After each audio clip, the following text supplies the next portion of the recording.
Hey, what's up, y'all? It's your boy Mal, AML Films, and we out there. And today we got a very special guest. Can you please introduce yourself? My name is Domi. Domi? How you spell that? D-O-M-I. Okay, that's a nice name. How old are you? I'm 34 years old. All right, all right. Where are you from originally? I'm originally from Connecticut. Okay, shout out Connecticut. CT in the building. What was it like growing up out there? Is that where you grew up at? Yep, I grew up in Connecticut. I grew up in a small town, in the woods, playing in the dirt, racing dirt bikes, and, a lot of doctors and lawyers, and it was very, very well-off town, and I was more of, my family didn't really have the money, like most of my friends did, but my grandparents definitely helped me out a lot, and it was a small town, so, there wasn't much to do.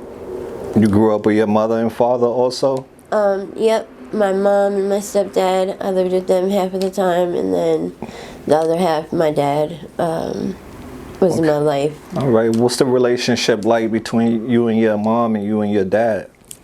As of right now, I just spoke to my mom for the first time in a few months on Christmas, and her and my stepdad, my mom's been sober from alcohol for about 10 years now, and my stepfather, he's always been a good influence in my life. I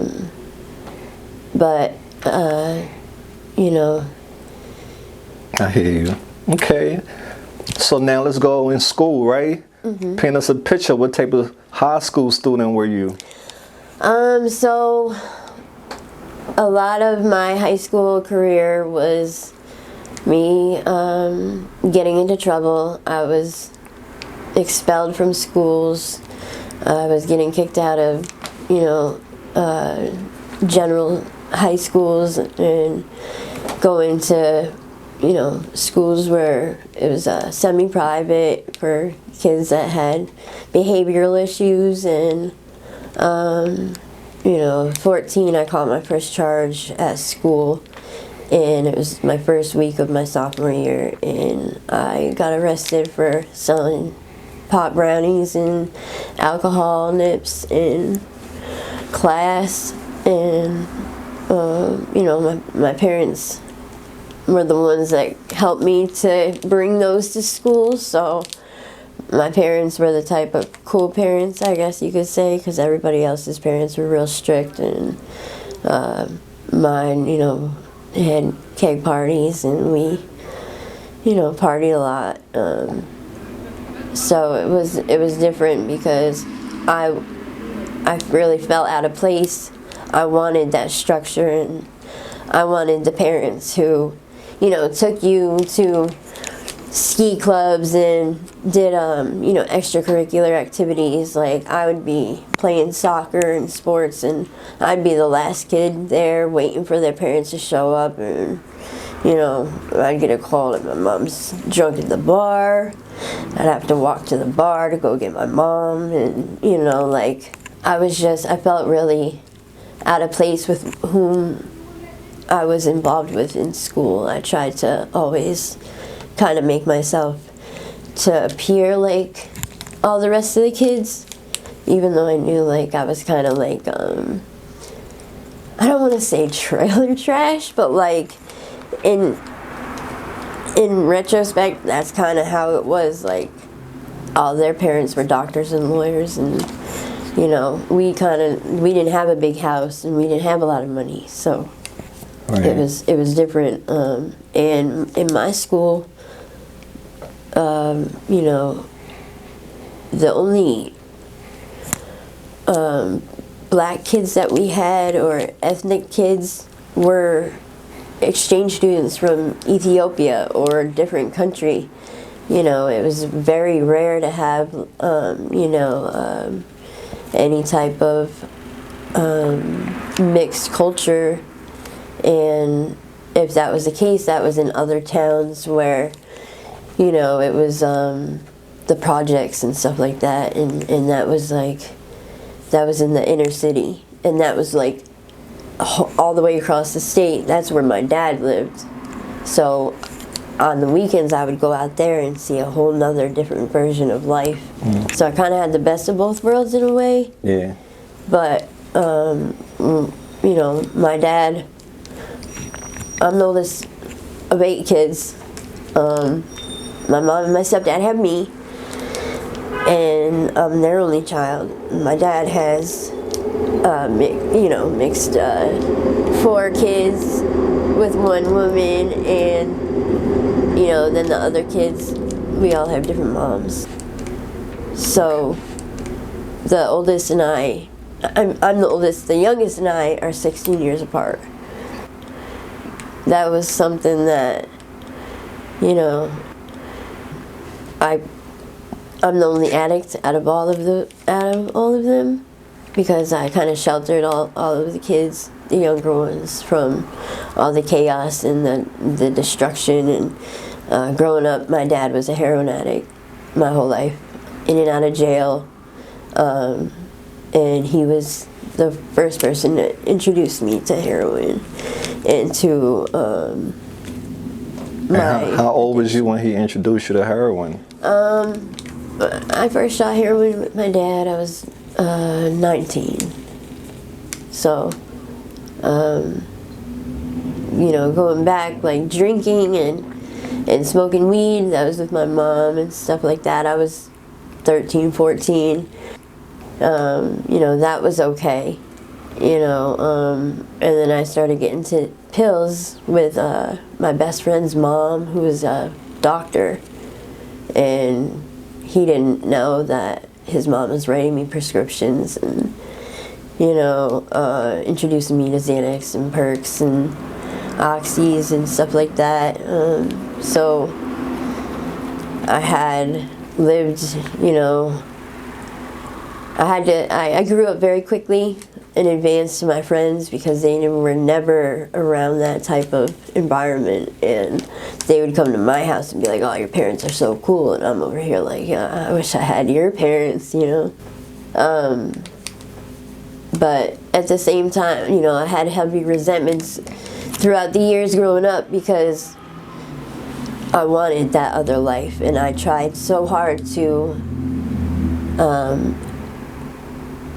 build that persona and that facade and that alias of I'm someone different.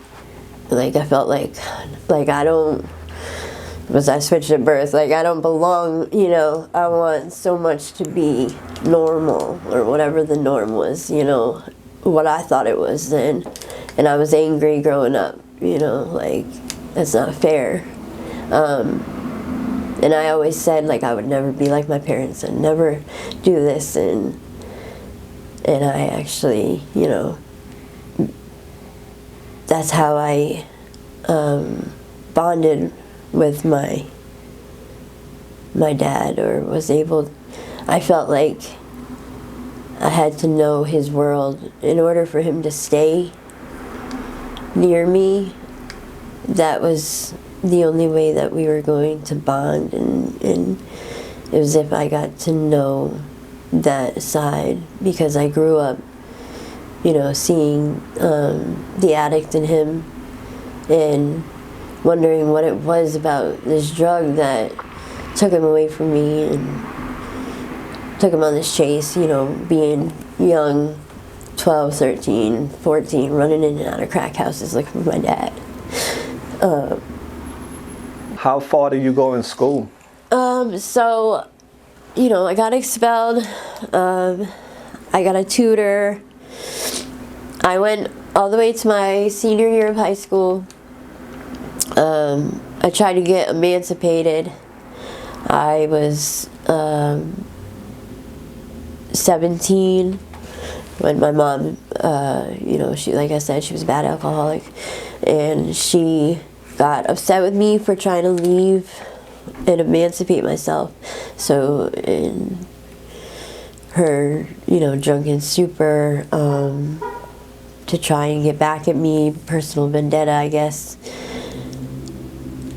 She signed me out of high school my senior year, which was like my best year, and that really messed me up, so after that, I moved to California with my grandparents and started to go to school to get my diploma program.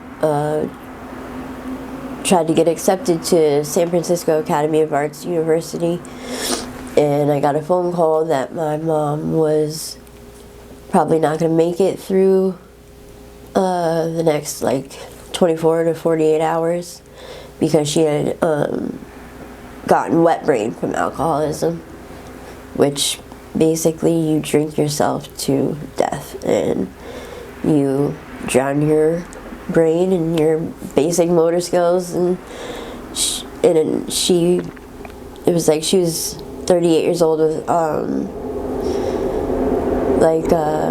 Alzheimer's kind of, and would resort back to being like a child and had to learn how to walk and talk, and it was over a 2-year process, and she's a 1%er. She wasn't supposed to come back from that, and as of right now, my mom and I have a great relationship, and she hasn't touched a drink in, since 2010, and, it was a hard process to go through because I felt like I had such a heavy resentment because she didn't remember all of those abusive years, and everything she put me through.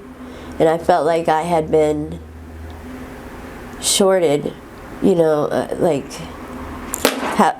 how unfair it was to me that she got to forget that, and I had to still live with it, and I didn't really understand the anger, and I had to let go of that and push that aside because I had to help her learn.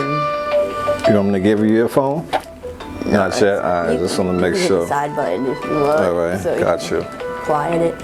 I'll just give it to you instead. So, I had to really put those emotions and that anger and that pain aside and be an adult and help her heal.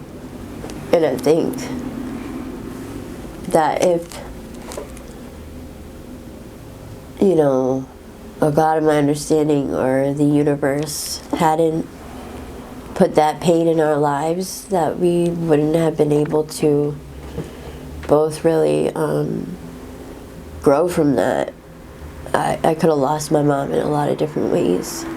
And I got the mother that I felt like I deserved now. I'm just not the daughter I feel like she deserves. I don't call them, and she goes months and weeks without hearing from me, and she'll, get on the phone, and she gets worried every time the phone rings that she's gonna find out that I'm dead. She got that phone call in 2019. I was human trafficked for 2 years. I was missing. They had, sorry, take your time.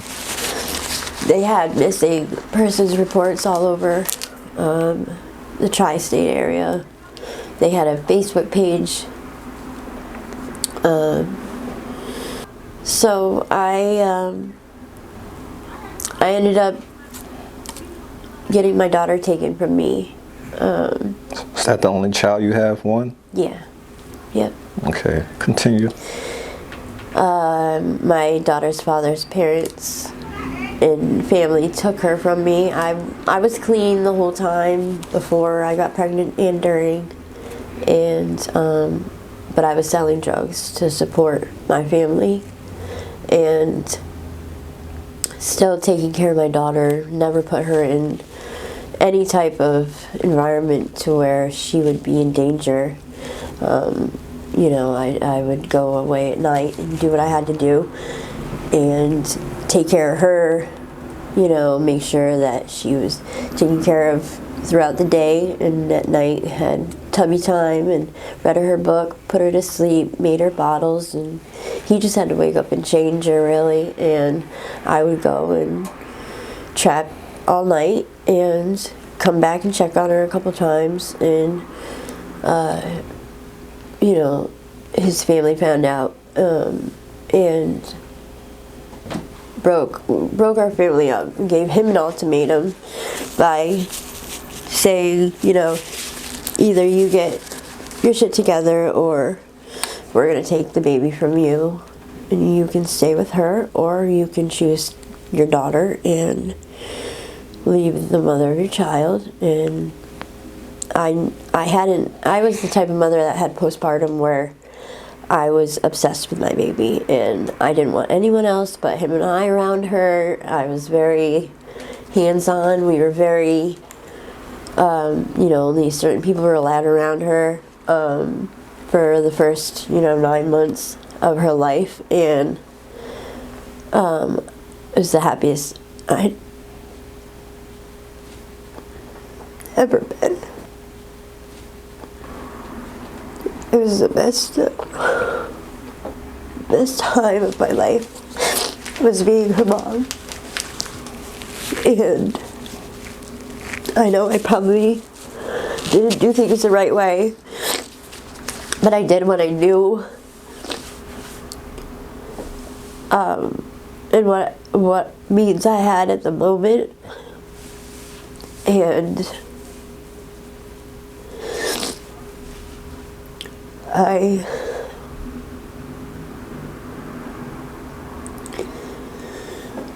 tried to do what was best at that time, and I would do anything to have that back again.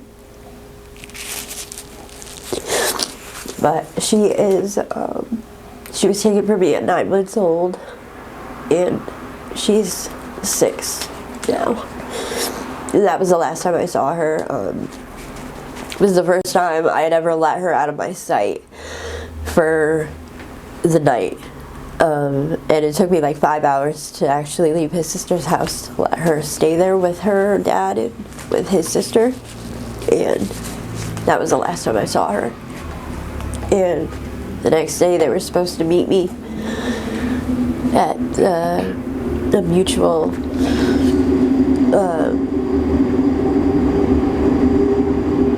meeting spot, and about 6 cop cars and diapers and you know, a lawyer and everything showed up. I think your phone is gonna fall.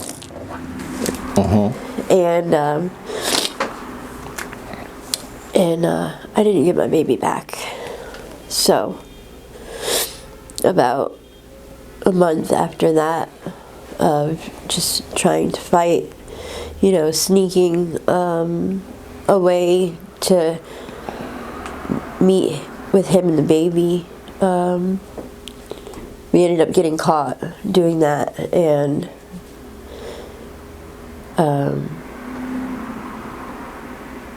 I ended up relapsing after being clean for almost, you know, 2 years at that point.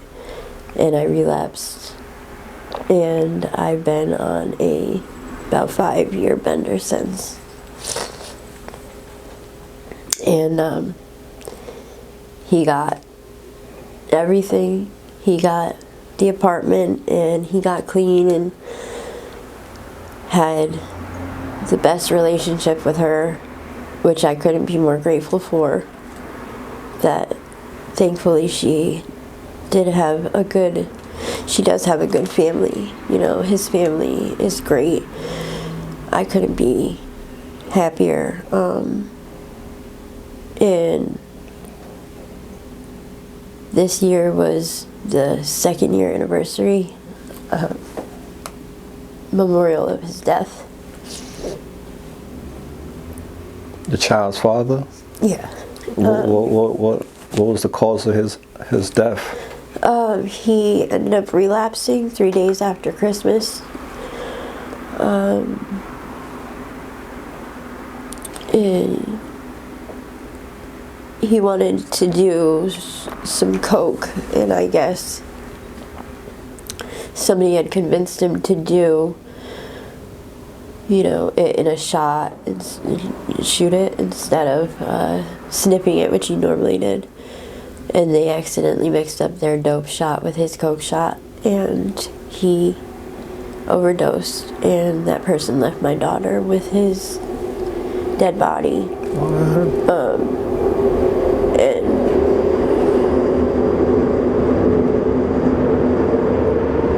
I'm sorry hearing that. And he had everything in the world. He had my whole world.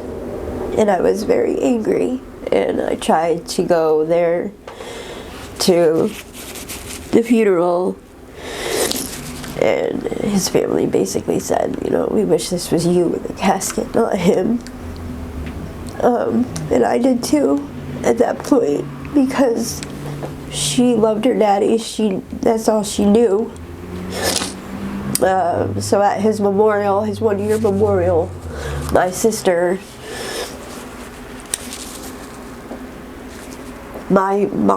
his family gave my siblings an ultimatum: either you get to spend time getting to know your niece and be in her life and not in your sister's life, or you don't get to see her at all. So that ultimatum, I wouldn't have wanted them to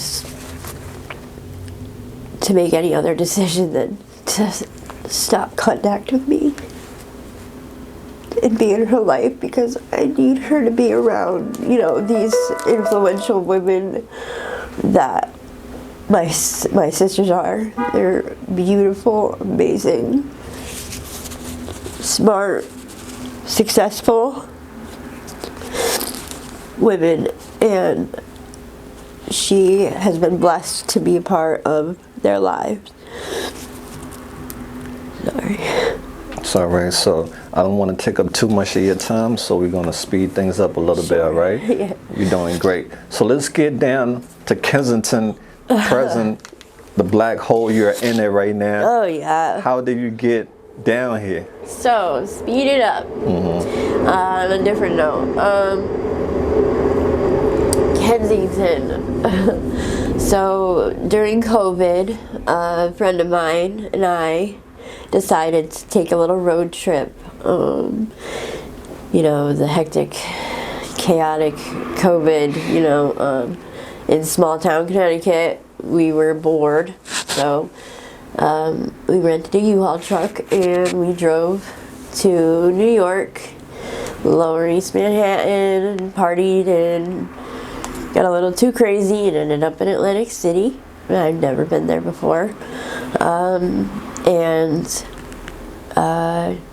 That good friend of mine ended up robbing me for my PUA money and left me stranded in AC. And from there, I've been out here ever since. And how did you get here? You took a Uber, or how did you get to Kensington from AC? I had a friend of mine that introduced me to Kensington. We took the bus from AC here, and when I came out here, I was completely in lust with just how non-stigmatic everything was, how you could get high on the streets, how you could do basically whatever you wanted, and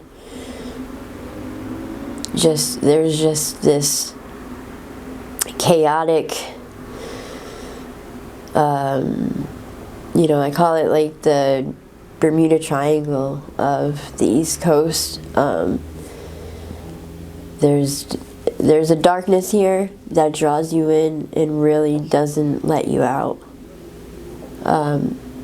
At first it was more of like, you know, glamour, you know, like, oh wow, I can shoot up on the street, I can get high wherever I want, I can, you know, walk the Ave, and I can do all these things, and there's just, it's just so different than anywhere I've ever lived, in any city I've ever been to. But with everything that shines, you know, there comes a darkness to it as well. And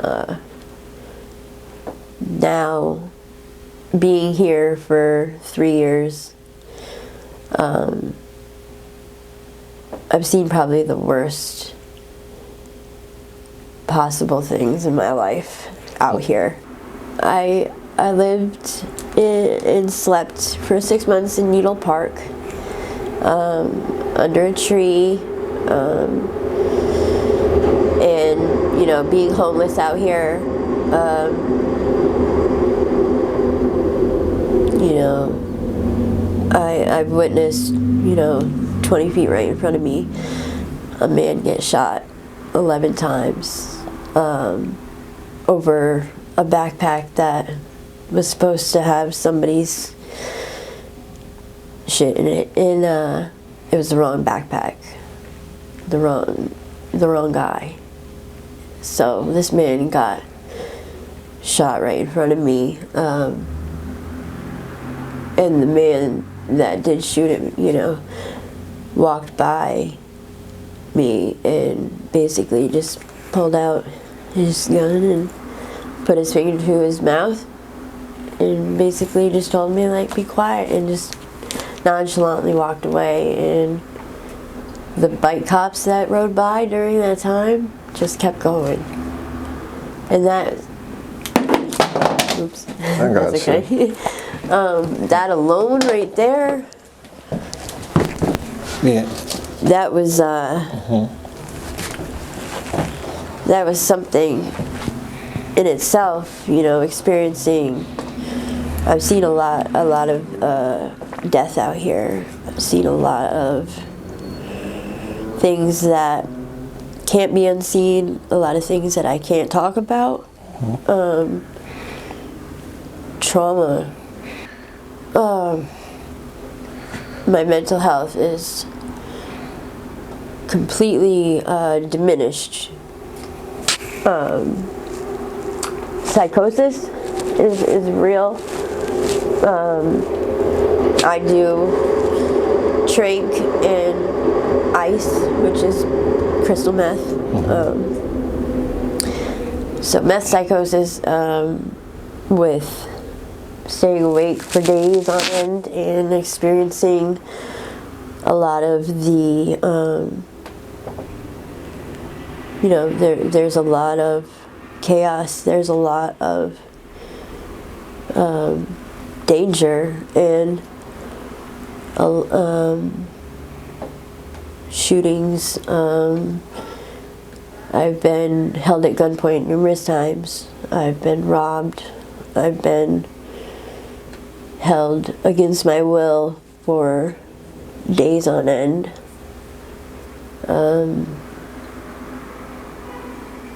It's either you're trapping. That phone needs to just stay there. I'm just put it on the side for you. Okay. Right? Shit happens. I hear you. I'm gonna put it right here for you. Oops. All right. Okay, You know, there's either selling drugs or selling your body. And, you know, one thing I also do out here is I hit people. A hitter is where you get paid to shoot somebody up with their drug of choice, which can take a toll on you because, for one, people can overdose. So you could potentially be taking a life each time and you're getting paid to take that risk, or they could have seizures, overdose, or their loved ones or their significant other can come at you. There's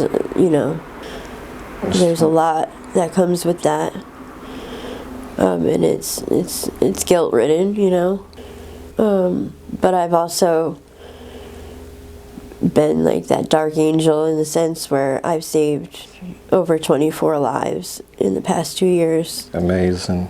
So it's like catch-22, I guess. So what's a day in your life look like?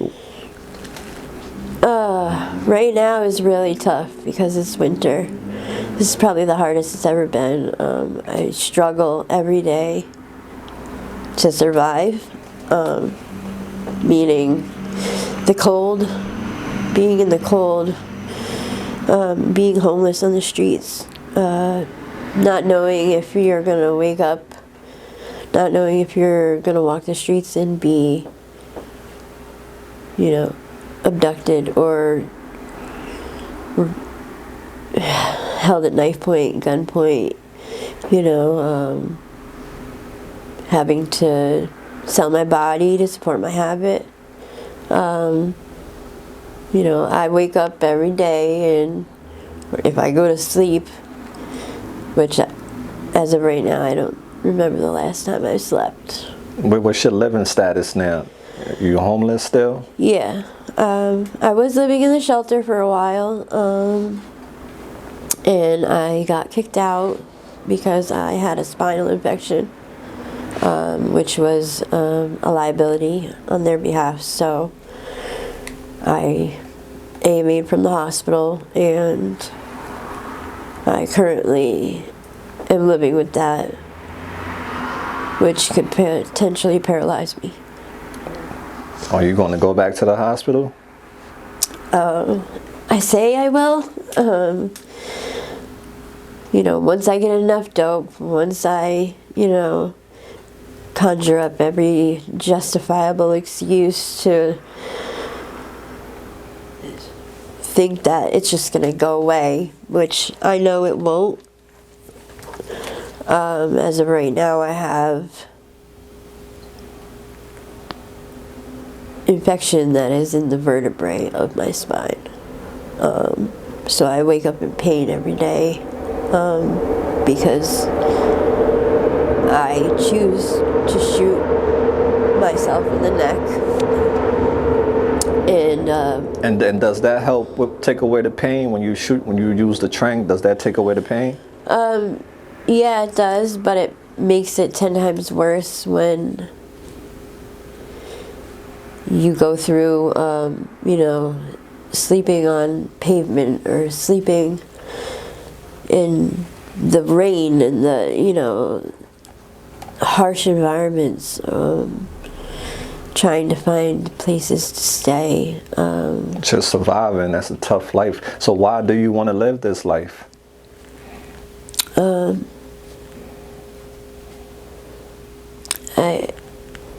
I think because the guilt and the shame, I kind of self-sabotage myself every day.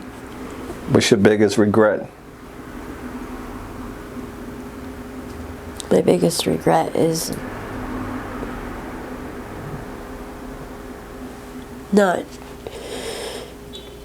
choosing to stay away from my daughter because I think that she's better off without me.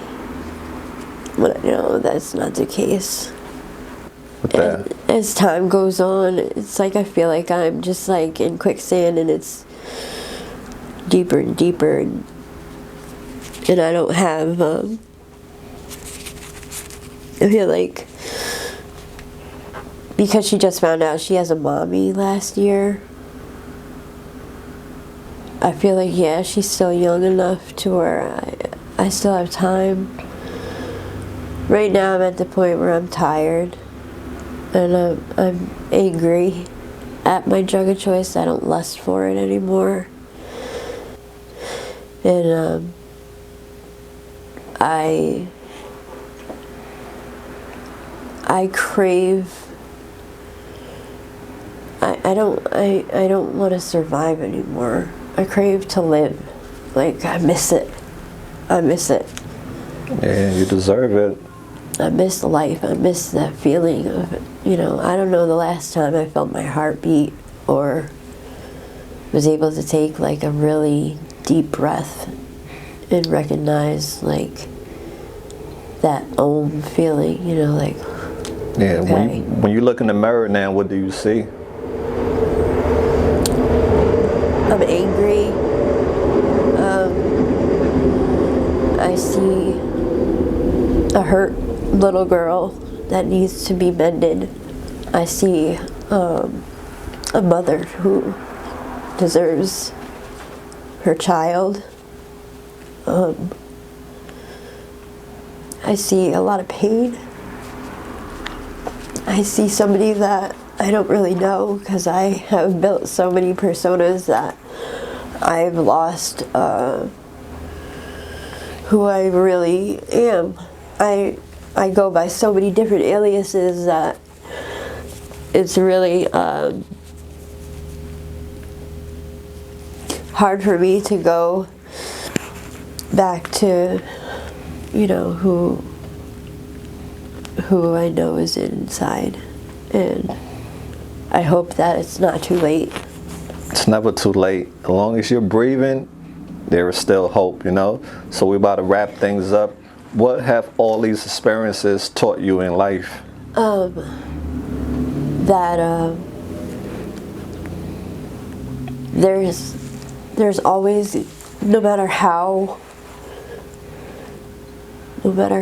hard it gets, or no matter how low you can get, that the only way to go is up, and that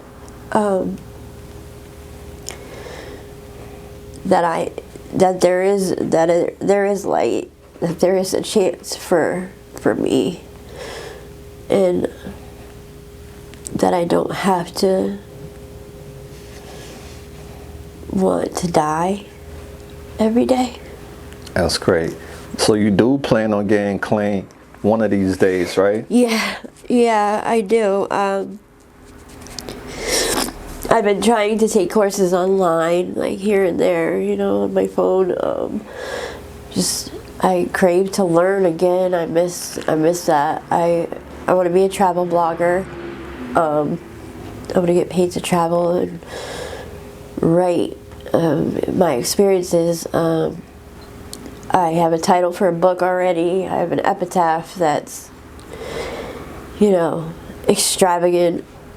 And I truly believe that women of all ages deserve to hear my story, because it could save some lives and it could really help a lot of different people and a lot of different perspectives. And I crave life. So what are your short-term goals now? So right now I've been trying to get back into a shelter, calling outreach services every day, trying to, little by little, build back a set of goals, an escape route, which, is like in a positive, today was like the first day I've actually smiled and laughed and like had a good time, because I had something to look forward to. I've had some influential people come into my life recently, and some positive affirmations that I feel like, okay, maybe I can do this. Maybe I do have a chance. My family's kind of slowly been worked into my life. The universe has a way of showing itself in a light when you really least expect it and when you really need it. And I just feel like hopeful, like instead of being a hopeless dope fiend, I think I'm like I'd like to be a dopeless hope fiend. That's unique. If you had one wish, what would you wish for? I would wish to be in a room with my family. If your family or your friends was watching this video, what message would you like to send to them? I just like to tell them that I think about them every day and I love them, and I can't wait to be, you know, be the woman that they know that I can be, and that, like, hopefully I'm coming home. But before we close, there are a lot of people in this world who judge people who struggle with drug addiction. What's your message for the world? That there are so many different things that we go through every day. You know, a lot of pain and a lot of mental health, and that we're not all criminals, we're not all sinners, we're not, you know, that there's still, you know, that child in us, or the mom, the sister, the parent, the significant other. There's, you know, you don't have to stigmatize if you just kind of sit with us and talk with us. That, you know, we have, I think we're really actually eclectic type people. You know, we've all been through some things, and some of the strongest people I've ever met are addicts, and, you know, to kind of don't judge, obviously don't judge a book by its cover, but to really, you know, sit back and learn from